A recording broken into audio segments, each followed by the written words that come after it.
A number of years ago, a group of friends and I were going to do some open-air preaching, some street preaching in the downtown area where we normally went for outreach. And what they had done, a local radio station had closed off the entire block or two to make a concert area. They had a big stage set up, and there was a concert venue there.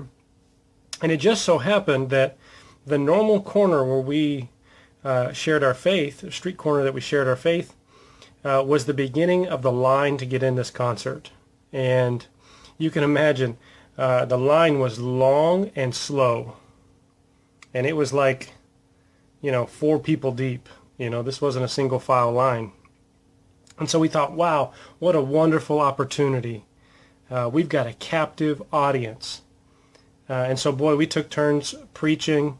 And we went through just about every objection to the Christian faith we could as we preached and repeated the gospel over and over again. And people may look at this scenario and they may say, man, people are just trying to get into a concert, or they're just trying to have a good time.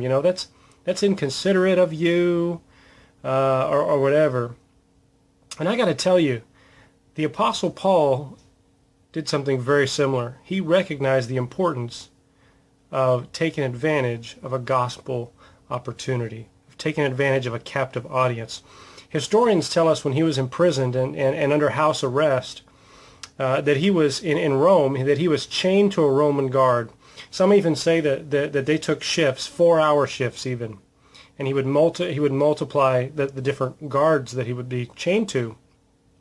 And he tells us here in Philippians chapter 1, verse 12, he says, I want you to know, brothers, that what has happened to me has really served to advance the gospel, so that it has become known throughout the whole imperial guard and to all the rest that my imprisonment is for Christ.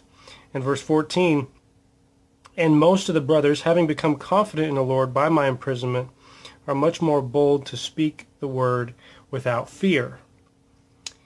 And so you see, he said his imprisonment served to advance the gospel. So Paul, even when he was in jail, in a sense, when he's under house arrest by these cream of the crop imperial guards, kind of the Green Berets of the imperial guards, he's witnessing to them and witnessing to them on rotation. I mean, if they're chained to him, that's the definition of a captive audience, okay? They had to listen. And Paul wasn't worried about how they felt or, them just doing their job or how good a time they were having. He said, this is an opportunity, and I need to take advantage of it. And guys, we need to take advantage of that too. If you're riding in the car with a friend and you're the driver and they're not a believer, take advantage of that opportunity. We need to look at these scenarios in life to say, man, God has put them with us in that moment for a reason, okay? And we need to take advantage of those opportunities. So remember, a captive audience is a gospel opportunity, okay? And never forget, woe to us if we do not share the gospel.